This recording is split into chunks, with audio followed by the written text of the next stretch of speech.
Sabemos que esta hora es media difícil, ¿no es cierto? La hora después del almuerzo. Así que sus sentidos, por favor, estén bien despiertos. Si ve alguno cabeceando, ahí, con el codo. Sí. Lo bueno es que cantamos así, la alabanza estuvo muy buena también, para despertarnos y alabar al Señor. Bueno, hermanos, estamos con la tercera parte de nuestra conferencia, donde vamos a ver los requisitos para el diácono o para los diáconos. Y lo que vamos a ver son estos 3 puntos a lo largo de la exposición. Vamos a pasar brevemente por Hechos 6, que ahí está como la base de los requisitos, y Primera de Timoteo 3 ya es la extensión de los requisitos, ¿ya? Pero que no en ningún punto hay una contradicción con Hechos 6, sino que están fundamentados, extendidos, lo mismo que está en Hechos 6, en Primera de Timoteo 3. Y vamos a aprovechar de ver también los errores comunes, porque así como hay requisitos, también hay supuestos requisitos, que no son requisitos, y que muchas veces esos son los requisitos que priman en ciertas denominaciones o en ciertas iglesias y terminan escogiendo a personas no como corresponde, como la palabra del Señor nos enseña. Entonces, lo que alcanzamos a ver en la primera exposición, y también habló nuestro hermano Víctor, es que los diáconos deben ser llenos del Espíritu y de sabiduría, ¿ya?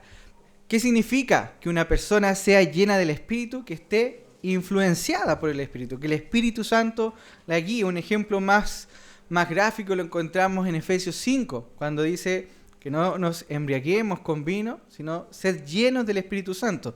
¿Qué hace el vino? ¿Qué hace el alcohol? Te domina, ¿no es cierto? Pero te domina hacia lo malo, ¿no es cierto?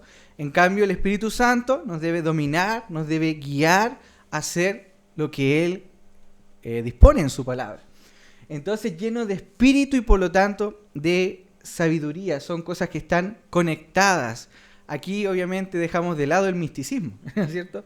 Lleno del Espíritu Santo y lleno de la palabra, sinónimos, distintos énfasis, pero estamos hablando de lo mismo y por lo tanto lleno de sabiduría. También lleno de sabiduría no significa personas cabezonas, ¿no es cierto? La sabiduría en la palabra va mucho más allá de lo intelectual. Tiene que ver con reconocer quién soy ante Dios y por lo tanto rendirle toda la adoración, la honra que Él se merece. El principio de la sabiduría, dice la Escritura, es el temor al Señor. Entonces, teniendo eso en cuenta, hay un autor que en un libro también de la serie 9 Marcas desarrolla la temática cómo encontrar diáconos y ancianos fieles. Y él por cada requisito va colocando algunas preguntas que nos pueden orientar, ¿ya? Para distinguir o para que los hermanos que estén en el proceso o los hermanos que ya son diáconos puedan ver si ellos están cumpliendo esos requisitos, ¿ya? Entonces,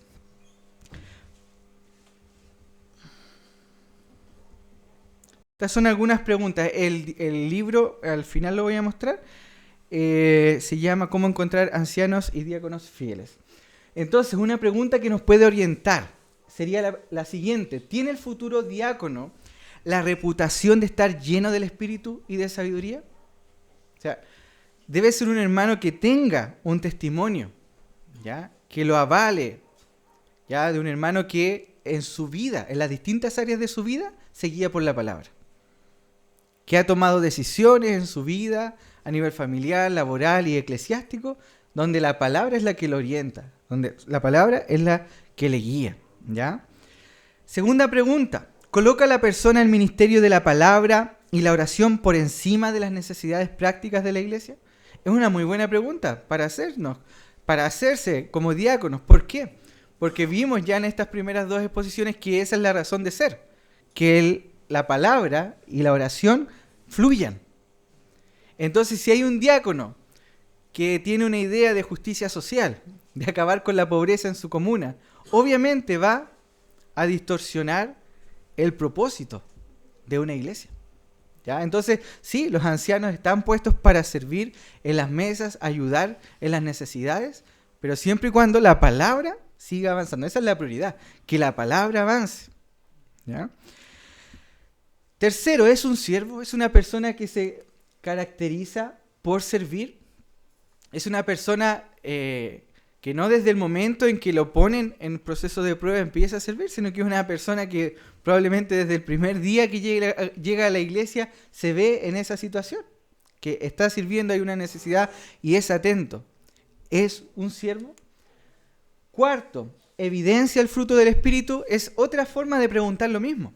Porque claro, la llenura del Espíritu Santo, aunque en Hechos, por ejemplo, se ve una persona llena del Espíritu Santo como alguien que da testimonio del Evangelio, también podemos ver una persona madura dando fruto del Espíritu, ¿ya? Y eso ustedes ya lo conocen. Demuestra una sabiduría inspirada por el Espíritu Santo, volviendo al tema de nuestro hermano Víctor, cuando hay situaciones de consejería. ¿Va a dar un consejo mundano, la última moda psicológica, o va a aconsejar con la palabra? Entonces, en Hechos, todos los requisitos se basan en esto. Ahora vamos a ver lo que nos dice Primera de Timoteo 3, que es un zoom de esto mismo, ¿ya? Dice así: de la misma manera, también los diáconos deben ser dignos de una sola palabra, no dados al mucho vino, ni amantes de ganancias deshonestas, sino guardando el misterio de la fe con limpia conciencia, que también estos sean sometidos a prueba primero, y si son irreprensibles, que entonces sirvan como diáconos. Que los diáconos sean maridos de una sola mujer, aquí me salté, y que gobiernen bien sus hijos y sus propias casas, pues los que han servido bien como diáconos obtienen para sí una posición honrosa y gran confianza en la fe que es en Cristo Jesús. Entonces, hermanos, el primer requisito que aparece es que el diácono debe ser honesto, o de una sola palabra, o sin doblez. ¿Qué quiere decir eso? Que lo que diga en una parte, si lo dice en otra parte es lo mismo, no que cambie de cara, ¿no es cierto? Tiene entonces el potencial diácono una reputación de cumplir con su palabra, o es una persona en la que no se puede confiar, o que puede cambiar, un día dice que sí, otro día dice que no. ¿Es el potencial diácono consistente al hablar con diferentes personas? Lo mismo, o sea, el diácono va a decir lo que para una misma situación, si hay dos situaciones parecidas, le va a dar el mismo consejo o va a cambiar su consejo. Debe ser una persona consistente. Y en este hablar, como bien decía también un hermano, debe ser firme, no le debe temblar la mano, ¿no es cierto? Como decía un hermano, pero también debe ser con amor. O sea, las dos cosas no debemos separarlas. Como dice la palabra, hablad la verdad en amor. O sea, cuando el hermano diácono tenga que decir algo, incluso a nosotros como pastores, debe decirlo, hablar la verdad, pero en amor. En este sentido es que las iglesias deberían buscar hombres conocidos por ser mediadores justos. ¿Ya? Mediadores justos, que tengan discernimiento y que no tomen partido fácil por algo que les llame la atención, sino basados en la verdad. Siguiente requisito, sobrio y con contentamiento. Pregunta básica, creo yo. ¿Bebe alcohol el diácono potencial? Aquí esta pregunta está textual, pero hay que explicarla. No se trata de no beber alcohol, ¿no es cierto? Sino que se trata de una persona que está bebe en exceso, ¿ya? Nosotros sabemos eso, que la Biblia no prohíbe el beber alcohol, pero sí debe ser con moderación. Entonces, es una persona que se controla en el alcohol como en otras cosas, entonces debe ser una persona sobria, ¿ya? El diácono potencial, y relacionado con el contentamiento, porque es una persona, o no, la versión también acá decía,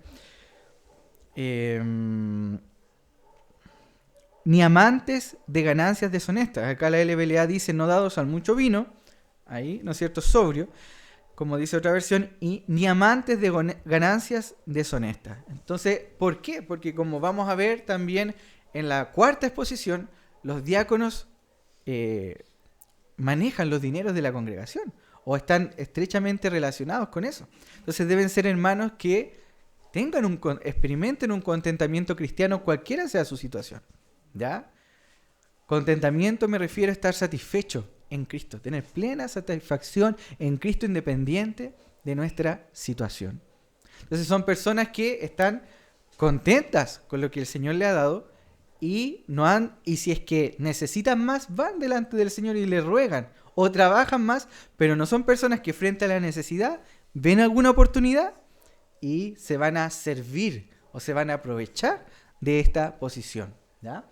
Entonces el diácono potencial, o los que ya son diáconos, deben hacerse esta pregunta: ¿exhibe generosidad y abnegación piadosa o avaricia en sus asuntos financieros potenciales? O personales, perdón. Entonces, si un hermano, el tema del dinero, antes de ser diácono, es un tema delicado, sería muy difícil poner a esta persona como diácono si ya en este tema hay un problema. ¿El diácono potencial anima a otros a la generosidad o fomenta el egoísmo y la preocupación financiera propia en los demás? Es un hermano que está atento a las necesidades y cuando, como decía el hermano, hay que saber cuándo, ¿no es cierto? Tener ese discernimiento, cuándo aportar. Pero cuando ya está claro que es el momento, bueno, hay que dar. No puede ser una persona que base sus decisiones en el gobierno de turno, que claramente no va a haber, van a haber muchas desilusiones o desesperanzas en la situación económica, ¿no? Es un diácono que tiene que tener fe en la providencia también del Señor, aunque sí con responsabilidad. Eso tampoco nos puede dar pie, obviamente, a la irresponsabilidad. ¿Demuestra el diácono potencial el cuidado pastoral y el autosacrificio cuando interactúa con otros que están en necesidad? Claro, el ministerio diaconal va a requerir esto. Embarrarse, como la foto que mostraba nuestro hermano, ahí en plena guerra, va a recurrir eso. Entonces, va a tener que, en muchas ocasiones, como también comentaba nuestro hermano Gerson, autosacrificarse, dejar de lado algunas cosas, ¿no es cierto?, para servir. El diácono potencial es honesto en sus asuntos financieros, es más de lo mismo, otra pregunta que uno pudiera hacer. ¿Y cuál es la actitud del diácono potencial hacia la riqueza? Entonces, todas estas preguntas nos pueden orientar, ¿ya? No estoy diciendo que cada una de estas preguntas sí o sí se las tengan que hacer al diácono. El Señor le tiene que dar sabiduría a los pastores. Pero estas son preguntas que sugiere el autor de este libro para que las personas que quieran ser diáconos se hagan esta introspección, ¿no es cierto? Y los pastores también puedan orientar las entrevistas cuando en el proceso previo de diácono. Después dice el texto, si ustedes se fijan, sino guardando el misterio de la fe con limpia conciencia. En otras versiones se traduce como guarda la fe. En este sentido, aunque el diácono no está llamado a ser un teólogo que tenga maestría, doctorado o que predique, sí debe tener el conocimiento, experiencia y convicción evangélica, cristiana evangélica. ¿Ya? O sea, de partida la gran mayoría de nuestras iglesias son confesionales, ¿ya? Y en muchos de nuestros estatutos tenemos dispuesto que los requisitos para un anciano o para un diácono es tener una adhesión plena a la confesión de fe. ¿Qué es una adhesión plena? Nos adherimos a todas las doctrinas que enseña la confesión de fe. No es una adhesión estricta que es a cada palabra, a cada coma de la confesión, porque podemos tener ciertas diferencias con algunas expresiones, pero tampoco debe ser una adhesión laxa, que ese es un tipo de adhesión que se permiten los miembros, por lo general, no digo que en todas las iglesias, pero hay ciertas iglesias que piden una adhesión laxa, que es que la gran mayoría de las doctrinas esté de acuerdo y en las que no esté de acuerdo estar sujeto. Pero en el caso del diácono se recomienda, como va a estar ahí al lado del pastor, que haya una unidad doctrinal. No puede ser que el pastor tenga un pensamiento acerca, por ejemplo, del rol del hombre y de la mujer y el diácono tenga otro. No, sería muy contraproducente en las consejerías o en llevar a cabo las labores ministeriales y diaconales. Entonces, el diácono debe tener conocimiento. Acá en nuestra congregación local yo le hice una prueba, un cuestionario a nuestro hermano diácono, aparte, ¿no es cierto?, de preguntarle esto es una recomendación también que hace el autor, no sé cómo han sido en sus otras experiencias, pero varios autores recomiendan no hacer una examinación pública como nos hacen a los pastores, ¿no es cierto?, pero sí hacer una entrevista, donde se pase por la confesión o por las doctrinas básicas. Y claro, eso también es una forma de ver que aunque el hermano no tiene un certificado teológico, sí maneja las doctrinas importantes y fundamentales para nuestra fe bautista confesional. El diácono entonces hace una profesión de fe salvadora personal, creíble en el Señor Jesucristo. El candidato a diácono entiende el Evangelio. El candidato a diácono es dado a alejarse de la fe. El candidato a diácono hace que la verdad del Evangelio y la Escritura tengan un impacto en su vida y ministerio. El candidato a diácono guarda las profundas verdades de la fe sin reserva. El candidato a diácono es alguien que persevera en la fe. Esto nos muestra que el conocimiento no es nada sin la práctica, sin el estilo de vida. Entonces, no puede ser una persona que sí tenga los conocimientos, pero que tenga vacilaciones muy graves en su asistencia a la iglesia, por ejemplo. Debe ser una persona que practica aquello que él cree. Entonces, una persona que guarda la fe. Hay diáconos que el Señor incluso los puede dotar con el ministerio de enseñanza. Eso puede ser, pero no es algo necesario, ¿ya? Para un diácono.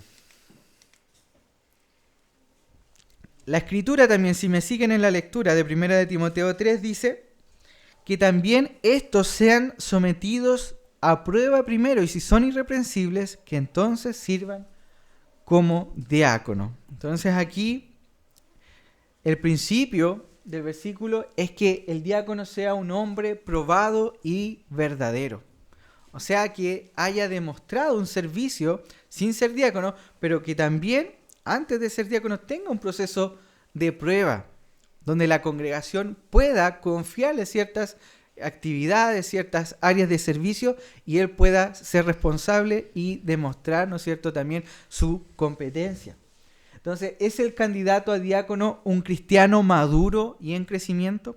¿El candidato a diácono muestra competencia en el área de servicio? Esto es importante, ¿ya? Porque aclarar algo, porque tampoco, como vamos a ver más adelante, no se trata que el hermano que tenga aquí, que tenga una constructora, ese sí o sí tiene que ser diácono, porque como él sabe de construcción, entonces cae de perilla en el puesto. No se trata de eso. Si hay un hermano diácono que aparte tiene esa cualidad, es obvio que ese hermano quizás se puede decantar por esa área de servicio, como algo obvio, que tiene que ver con sus competencias y talentos naturales. Pero tampoco debe ser la razón por la que escogemos un diácono. Pero sí, es necesario también decir que, como en las iglesias hay distintas áreas de servicio, en el área donde se va a poner al diácono o se le va a encomendar, este diácono debe mostrar competencia en esa área. Si es el área de la alabanza, si es el área de las finanzas, si es el lado de la misericordia, aunque los diáconos tienen un rol general en cierta forma, pero también se les puede encomendar labores específicas, sobre todo en una iglesia ya grande donde hay hartos diáconos y hartas necesidades. Luego, hay algo que descalifique al candidato a diácono para servir, y esto es teniendo en cuenta ese periodo de prueba, y es examinando. O sea, este requisito sirve como para ahora, pero también para examinar en general. ¿Apoya la congregación al candidato a diácono para que asuma el ministerio? Esto es claro, sobre todo en nuestra forma de gobierno congregacionalista, que la iglesia también lo tiene que ver. O sea, no es algo que los pastores decidamos a solas, sino que la congregación también tiene que ver estas cualidades. Ahora, teniendo en cuenta estos requisitos, o sea, mejor dicho, antes de pasar a estos requisitos, después si me siguen en la lectura, la palabra dice que los diáconos sean maridos de una sola mujer y que gobiernen bien sus hijos y sus propias casas. Esto también nos muestra que el diácono, como va a tener labores que tienen que ver con liderar el área de servicio, debe ser un hermano que también lidere su hogar. aunque no está llamado a ocupar un rol de autoridad en la palabra y en el gobierno, porque eso es algo de los ancianos, sí, en la práctica va a liderar las áreas de servicio. Y como va a liderar esas áreas, también debe demostrar en su casa, ¿no es cierto?, tanto su liderazgo como también su castidad, porque también dice marido de una sola mujer. Esto es algo que se repite tanto en los requisitos de ancianos y diáconos. Y ahí uno se podría preguntar, ¿cuál es la actitud que tiene este hermano hacia su familia? Es un hermano que, a pesar de estar sirviendo y a pesar que hay veces, ¿no es cierto?, que tiene que dejar un poco de lado a la familia, pero no es algo que le tiene sin cuidado, sino que este hermano después se va a esforzar por recuperar esos momentos que quizás de último momento tuvo que suspender una reunión para acudir a algún servicio.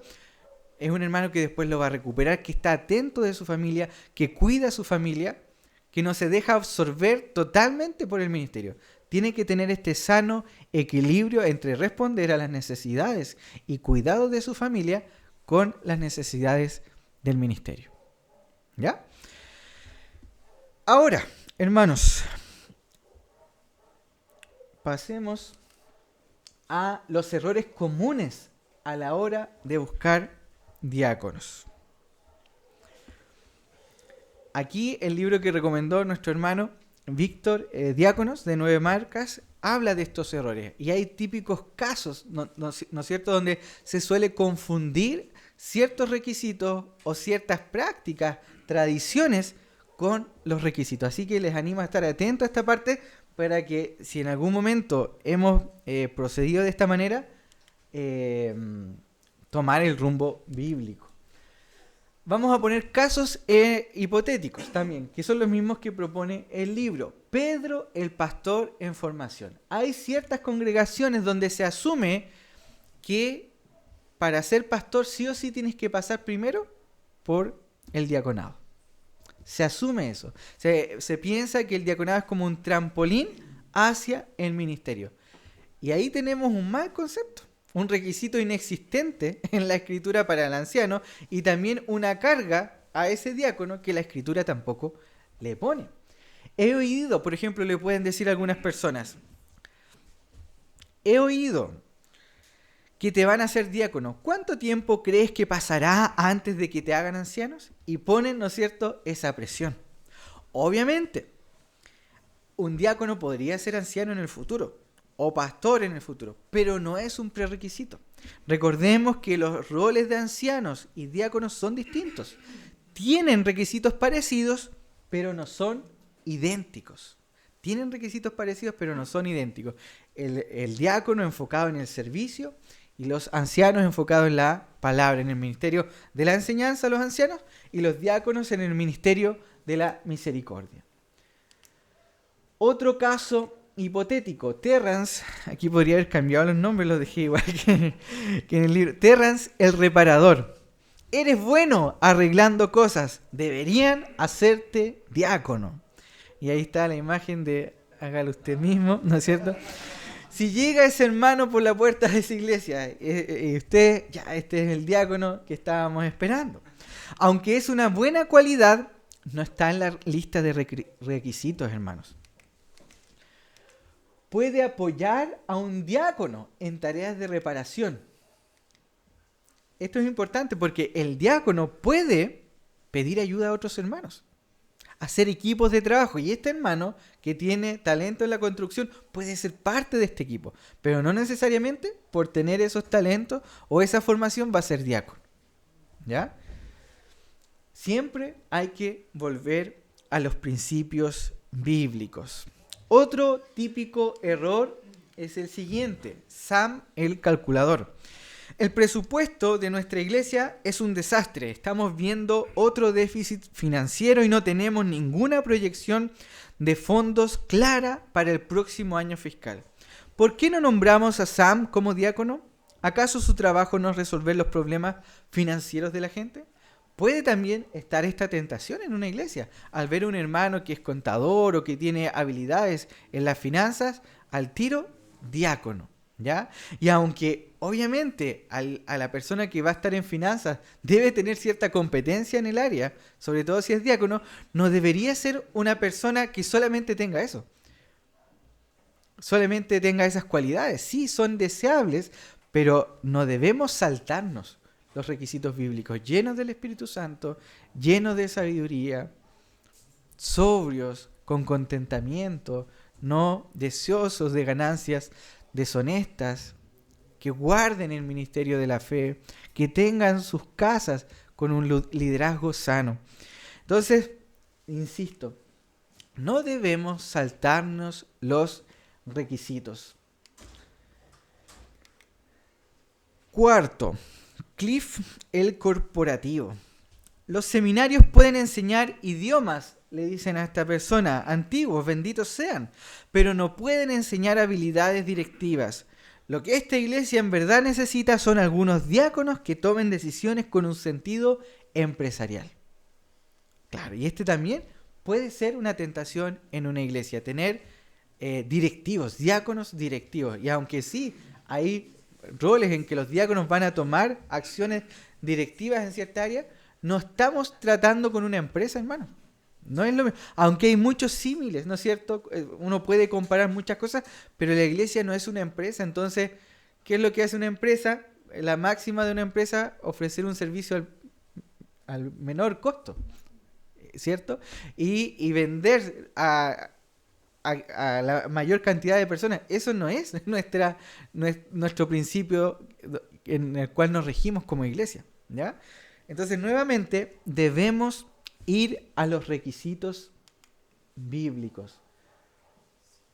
Sí, el hermano diácono podría tener ciertas facilidades directivas o de liderazgo, pero no necesariamente el factor determinante debiera ser este. Quinto, esto se da en varias iglesias, sobre todo donde los diáconos forman una junta, ¿no es cierto? Y esto pasa sobre todo no en las iglesias bautistas reformadas, sino que en otras iglesias donde los diáconos se ponen como los empleadores, como decía el hermano Víctor. ¿De qué sirve ser diácono si solo somos aduladores? Dice una persona.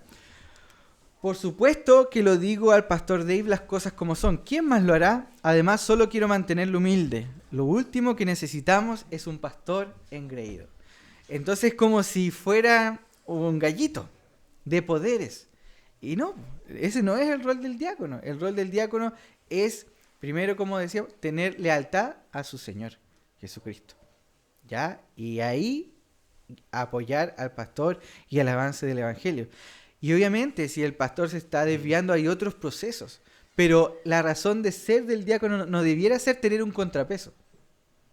Ser un contrapeso. Entonces, o mantener al pastor con los pies en la tierra.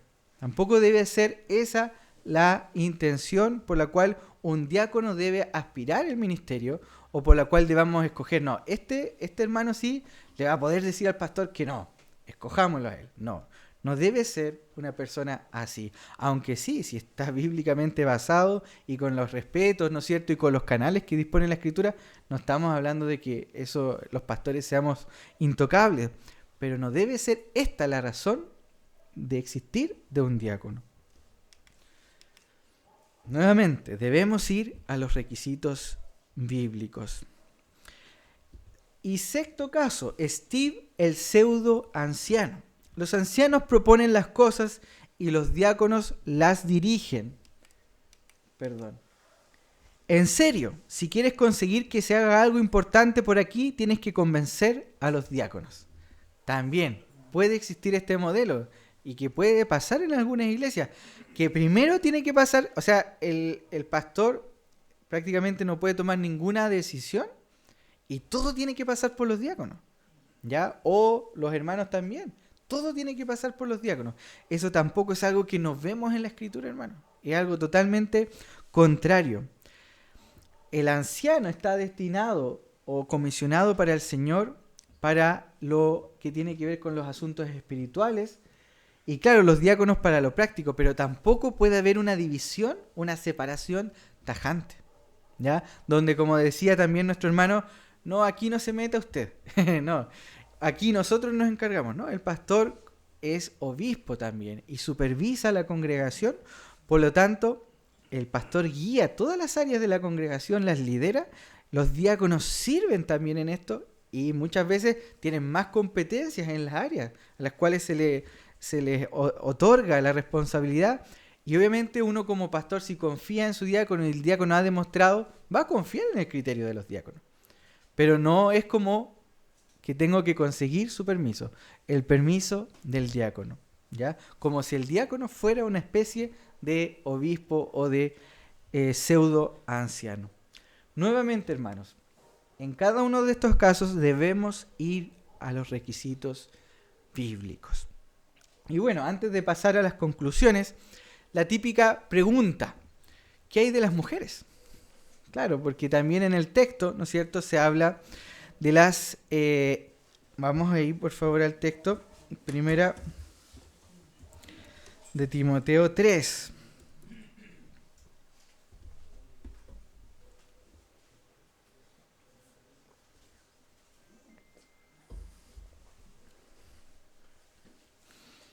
Dice el versículo 11. De igual manera, las mujeres deben ser dignas, no calumniadoras, sino sobrias, fieles en todo. Hay varias, aunque podemos respetar a las congregaciones que ven en este texto diaconisas, mi postura y la gran mayoría de las posturas de las iglesias aquí representadas es que en este texto se está refiriendo a las esposas de los diáconos. Para partir, hay que tener en cuenta que, en primer lugar, en Hechos 6, cuando se habla de escoger a hombres llenos del Espíritu y de sabiduría, la palabra en griego para hombres no es una palabra genérica o inclusiva en el sentido de como hoy día es la palabra ser humano. No, es la palabra andros, que es singular, masculino. Y después, si uno ve la votación o la decisión de la iglesia, salieron escogidos finalmente 7 hombres. Entonces ahí tenemos el primer principio. Y si ustedes se dan cuenta, si los requisitos eran estar llenos del espíritu y de sabiduría, estos requisitos se mantienen en 1 Timoteo 3, por lo tanto, este requisito de varones también debería mantenerse. No hay una razón para un cambio, ni hay motivo. Ahora algunos podrían decir, ¿y qué hay de Romanos 16? Cuando está el saludo a la famosa, ¿no es cierto?, hermana Febe o diaconisa Febe de Cencrea. Algunos dicen, claro, aquí dice claramente que es una diaconisa. Pero como vimos al principio, la palabra diácono en la Biblia tiene muchos sentidos. No siempre es el sentido oficial de la palabra. Y en este caso, con toda probabilidad, se estaba refiriendo a una hermana que servía en la congregación. Y que a todo esto, el mismo contexto deja ver que servía a la congregación, ¿ya? Por otro lado, tenemos aquí el texto en discusión. Primera de Timoteo 3:11, donde algunos han dicho que estas mujeres son diaconisas. Pero hay hartas razones para creer que se refieren a las esposas de los diáconos. En primer lugar, la estructura del pasaje, ¿ya? Está hablando de los requisitos de los diáconos, de los ancianos en primer lugar, y después de los requisitos de los diáconos. Si ustedes se fijan, en todo, desde el 8 al 13, habla de los requisitos de los diáconos. Y es muy raro que entre medio exista el requisito de otro cargo. Justo está al medio, es como un sándwich. Si ustedes se fijan, del 8 al 13, y después sigue hablando de los diáconos, ¿ya? Hubiese sido más natural para la estructura del mensaje hablar de ancianos, diáconos y después diaconisas. Pero el texto, la estructura no dice eso. En segundo lugar, en la misma epístola, la palabra mujeres, que es la palabra en griego ginaicas, también se traduce como esposas. Y en el contexto es mucho más fácil entenderlo como esposa. ¿Por qué? Porque después dice que los diáconos sean maridos de una sola mujer y que gobiernen bien sus hijos y sus propias casas. Dando a entender, ¿no es cierto?, que aquí se está viendo que el diácono debe tener su casa en sujeción y por lo tanto una casa en sujeción va a ser una esposa digna, no calumniadora, sobria, fiel en todo. Y alguno podría decirse, ¿y por qué entonces no se hizo lo mismo con los ancianos? ¿Por qué los ancianos, entre medio, no se puso requisitos para las esposas de los ancianos? Buena pregunta. Lo que pasa es que los oficios de anciano y diáconos tienen una diferencia, en la cual el oficio de anciano no se puede compartir con la esposa. El ministerio de la autoridad y la enseñanza es algo que el anciano, si un día está enfermo, no le podría decir, yo a mi esposa Miñol hoy día no voy a predicar, no puedo, estoy enfermo, predica tú. No le voy a decir eso. O como pasa en ciertas congregaciones, se muere el pastor y sigue la esposa del pastor, ¿ya? Eso nosotros creemos que no da lugar, ¿no es cierto? Pero ¿qué pasa con los diáconos? Los roles de los diáconos de servicio incluyen a su esposa.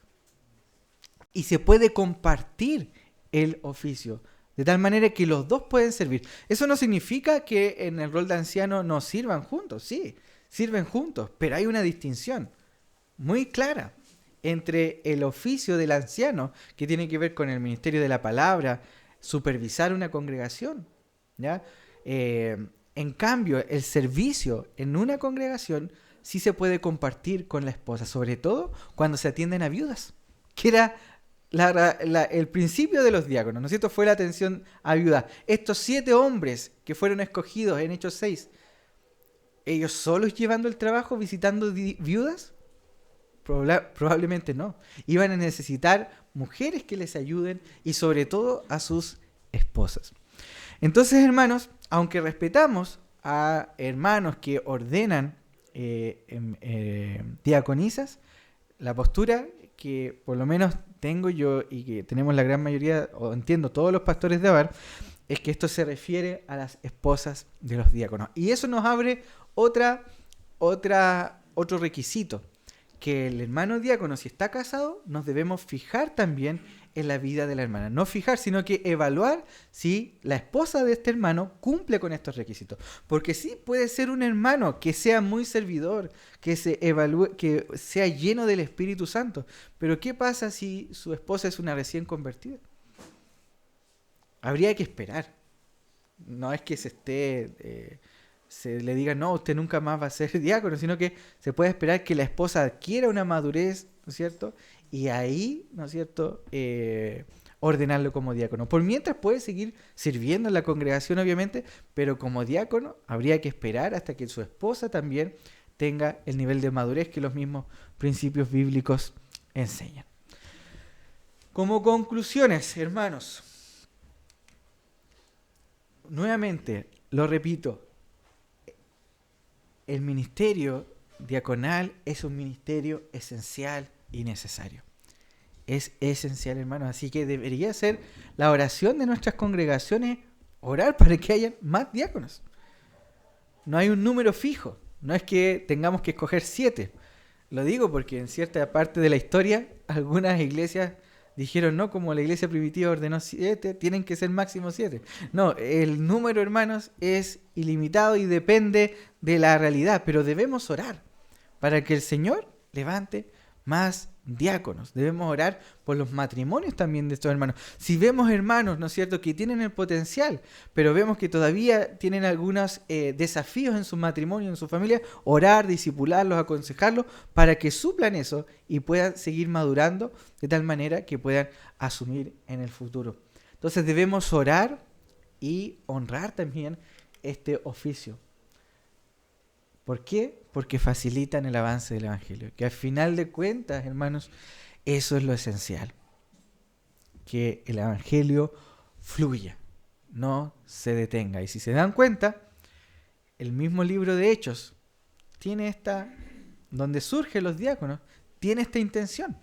Mostrar todos los desafíos que tuvo la iglesia. Desafíos internos, desafíos externos. Pero ¿cómo termina Pablo? Encarcelado, pero aún así, la palabra de Dios se extendía.